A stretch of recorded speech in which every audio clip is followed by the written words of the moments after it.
Look at that O on the movie. Oh, we go in that O. We're doing it now? Yeah. Why? Why not? Megatron must be stopped, no matter the cost.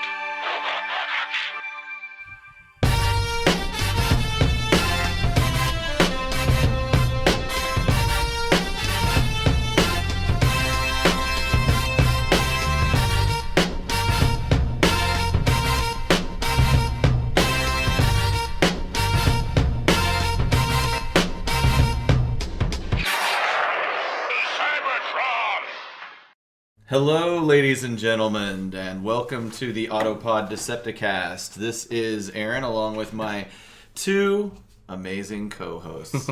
I am Ryan. He's one of them. I'm Caleb, and I'm surprised that you think that there's actually any ladies listening. That is a good. This is. I mean, hey, There are ladies listening. They're being forced to listen to are it. many. No, they're not being In forced. a car, as your husbands are driving around. Well, first of all, you're presuming that anybody's listening. but yeah, that's a real stretch right out of the gate. If you have been around, you kind of get that the concept of this podcast is that we're watching the 86 movie minute by minute, and every episode of this podcast is a minute-by-minute breakdown, you might say. And so this is episode 3. We're covering from the beginning of minute 2 to the end of minute 3, where from the beginning... we're kind of approaching a bridge, escape pods. There's some turmoil happening on the planet. And by the time that we end this minute, the Transformers logo is rushing ever so epically at our face. So that's the scope of this. Yep. So at the very beginning, and I'm going to try and cue this up here. Right. The Lithonians are in peril. This Unicron is eating their puny planet. Which I'd say their planet looks like it's maybe 5 miles in diameter. we've covered this, but you're right. The I buildings, can't drop it. by the building size, you're right. It doesn't make any sense because especially there's some source material which says that Unicron is enormous, and so that planet. Anyway, A giant transforming planet that eats planets, I'm fine with. Yes. The fact that this is a 5 diameter cannot planet, get- I draw the line. I can't. I have to. I can't maintain my suspension of disbelief beyond that. The beginning of this scene is actually one of my favorite scenes in the movie. Specifically where the bridge collapses and then levitates back up. I don't know why that captures my imagination, but I love it. Yeah, that is a pretty cool technical sequence here as we watch it right now. So there are 3 scientists that get into 3 ships. Is that right? I thought there were only 2 ships. Well, they're showing 2, but there were 3 scientists that were running away. Well, the other one obviously. Please, they're not scientists. They're space wizards. That's right. Remember the I don't potion even in know the if these are scientists. They like to mess around with potions. I forgot. But regardless, one escapes, one does not. Which is gets captured by whatever you want to, like the suction of the gravitational pull of it. Yeah, and it's Unicron. horrible because, like, whenever we watch this before, Aaron paused it. You can see him in the ship as it flies into his mouth. Again, a testament to what we were talking about maybe in the previous episode with just the remastering of these movies, and that's something you probably could have never seen. Maybe even on a movie screen in the 80s. I mean, certainly you couldn't pause it. it happens so fast. I don't think you would be able to capture it, but I think it's a testament to their detail of the animation. It's and then he gets sucked in, and Unicron, like I've said before, his guts are they're fucking gross. Like all those liquids and fluids, and I don't know why that weirds me out so much. The chomping sound. It's silly. It's Yeah, that's almost comical, actually. Why did they have to do that? I don't know what the decision was on. It would have been better to have a giant slamming metal sound. Yeah, but I think that was just like some editor was like alone, late, on coke fueled, and he's like, I'm gonna put in a chomper sound. Or everybody love it. I'll be lauded as a genius. I think it was probably just like we needed to make it apparent that he is eating the planet. As if you didn't understand that enough. Yeah, it's pretty subtle.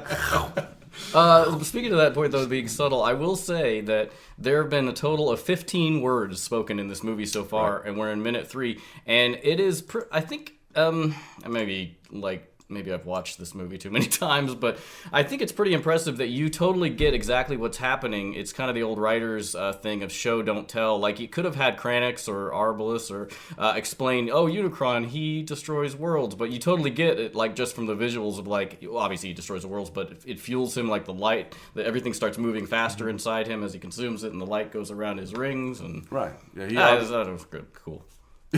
Sorry, that didn't go anywhere. So a couple notes here for the listener. I just wanted to point out at 2:22, that is where you can see who I would believe it's to be Arblus. Arblus, yeah. Right? That is because he says he Unicron. screams Kranix. As Yeah, right. So it wouldn't make sense he would scream his own name as he's saying.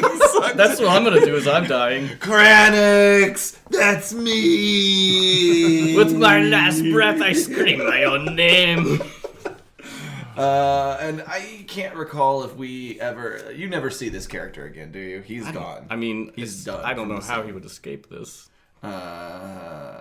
Yeah. I mean, I don't know. Be He's funny. either gets crunched up. Well, it looks like he makes it through the cruncher. Yeah, but that looks like a screw. That right there, a screw An mechanism. auger? Yeah. Auger, yes. And so somehow or another, so this is pretty amazing. So I love how, I mean, they just show, I don't know, they don't really go much into the history of Unicron in this movie, but it's amazing how, like, I wonder if he was on the verge of death or if he was, tired or whatever, but it's obvious from the way everything lights up post-planet that he is re-energized. He's energized. Yeah, And- it's the Unicron Viagra. It sticks all hard. his horns. He's horny. We're flying through space, and the Transformers logo is coming at us. So, couple questions. So, were Kranix and Arblus the only surviving Lithonians? I feel like there's a scientist number 3 that's out there that's unaccounted for. Is it? I really I do. think I feel like you. I don't know why you think that, but this is like somebody who insists there was someone on the grassy knoll. Like, I don't see any evidence of that, but Well, okay, hang on. We can edit this out since I want to try and prove my point by it's watching fine, the go video. There's the third guy. Which one is that one? Which is the old man? He doesn't have a name, as far as I know. Yeah, this is definitely edited. yeah, I'm gonna cut all this out. But okay, there's 1, 2, 3. Yeah, One, two, that's three two of them and the old man. Two and Okay. the old man. There's 3 ships. There's 3. You can say there's 3. I think that you see 3 Yeah. bodies there. Why don't they all get in the same ship? That one gets in. Yeah, why don't they all get in the same ship? Maybe there's That's kinda only greedy. room in each ship for one person. I think there's clearly when you get sucked in. One, 1, two. 2. So I maybe think the third just never ship got off just the never- ground. Yeah, I think the third ship just never got. And off is the that one the old man in that ship right there? No, No, that's because he's Arblus. named. The old man's not named. The old wizard. Well, so the old wizard just never made it. Okay. No, I don't all think right. so. So this is really sad. Well, I mean, it is genocide, so it's not light. But so yeah, and also, I mean, granted, he might not know, but like later in the movie, Kranix says, "I'm the last survivor of Lithone." Okay. So also we've been pronouncing Lithone incorrect. I don't know how it's pronounced because he has a British accent for no good reason. Lithone. Or maybe it's not. Anyway, it's a weird accent. I'm the last. Anyway. All right, so All right. I know what else to say about I would this. say odds are, Aaron, that I know you want the old man to have lived. Yeah, but he's he's toast. Unicron food. that leaves it open though for what do they call it? A site.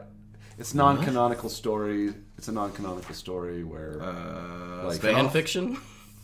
you could it leaves room for fan fiction of I what like to happened to that old man. Oh, we should look into this. I bet there's slash fiction for Transformers. For Lithonians specifically? Anything. I mean, no, not. But I mean, like You think there's fan fiction Lithonian porn? slash fiction specifically. I believe is gay porn. But Okay, why? I just want to know how it works. Like, do they have dicks? Oh, you're I may you're interested in it for purely Here. like scientific reasons. also to jerk off. I have not had sex in a very long time. I want to show you something really hilarious.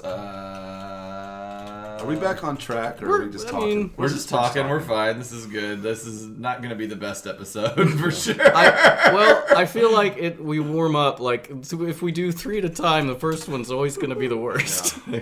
Okay. I just want to find. I will say it's a little off-putting when you make it obvious that you're like just kind of like searching on the computer for it. It makes it feel like, oh, they're just kind of. Meh. I mean, we can't hold everything in our brains. That's true. Well, I'll find it later. I will find it in between episodes. There are GIFs out there that are really raunchy Transformers porn, and it's like Prowl fucking Bumblebee. They're like the 2 main characters. What? That's the 2? Anybody that makes Transformers related nasty stuff, it's Prowl and Bumblebee are the stars. Because like it's just too hallowed to go after Optimus. I don't know. Maybe just Prowl is sexy. I feel like Starscream would be way in there. Maybe Prowl's I bet you there is some. I'm gonna find it. I do have we'll a do couple that on notes. a very special episode. All right. I have a couple of interesting notes related to this episode. Right. The first one is that, okay, so we have 2 Lithonian name reveals so far. We have Arblus and Kranix. And Kranix is voiced by a gentleman by the name of Norman Alden, who voiced such characters on shows that I never watched, but Electra Woman, Dyna Girl, and Aquaman on the show Super Friends. I watched Super Friends. Did you? Mm-hmm. One other just notes about the script and deviation from the early script. Is that in the early script, the movie kicks off on Lithone, just as it does here. And the first sign of trouble in the movie that we see, they look out a window and there's rumbling, and they look out a window, there's Unicron. There it is. It's right, it's right there. They say it. They're like, hey, it's Unicron. Hey, Unicron. No, they say marvelous. It's marvelous. Look at the size of it. Oh, finally, my death. Thank you. But in the original script, there was sort of the first sign of trouble was this electronic mist. Yes. That enveloped the planet. The mist is eating the planet. It's described in the script as it looks as though Pompeii must have looked as Vesuvius erupted. Lithonians are running from the mist.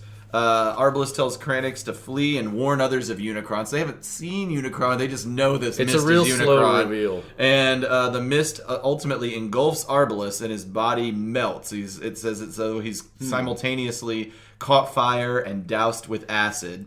Then Kranix just transforms into a rocket and flies away and takes off, as everybody could have. Sorry, you guys who transform into cars, you fucked. Like he's running and he's like, oh yeah. Oh right, I have the power of exactly interstellar flight. The energy cloud, this mist, engulfs the planet, which then cracks like an egg. Rivers of lava leak out, and the cloud destroys everything. And it's only then, after the smoke clears, that you see Unicron. Yeah. Okay. And so, the entity, as some might call him. Is that what they did call him? Mm-hmm. Not in the one I read. Like I started reading 2 different versions of the script last night, and I got about a third of the way through it to the Optimus and Megatron fight. The earlier one is more interesting in just it's terrible. And Ron Friedman I assume it's Friedman is how you pronounce it, is the only credited writer, even though they had other people do different versions, because the first draft is, it's rough. But the cracking of the planet and lava leaking out was like, that kind of, I was like, well, that wouldn't work, because still the gravitation of the planet's around, the lava would just float in space. Right, I mean... It wouldn't, pour out like an egg. Yeah, I mean, not only are there problems with the writing there, but there's also problems with making that, with rendering that, and with animating that, Right. So. Yeah, and it also like you're saying, the mist. In the one I was reading, it said it had like faces in it, or like it looked like monsters or demons or something like that. Do you think Ron Friedman? Well, I shouldn't ask. Did Ron Friedman have was he the main writer? He was the main writer. Yeah. Well, I think he got the credit for it. I'm not sure. It would be interesting to talk to Ron, and there's another gentleman, and if I'm going to probably mispronounce his name, Flint Dilly, I believe is how it's pronounced. So he's credited. He has a different credit. We'll find out in the next episode.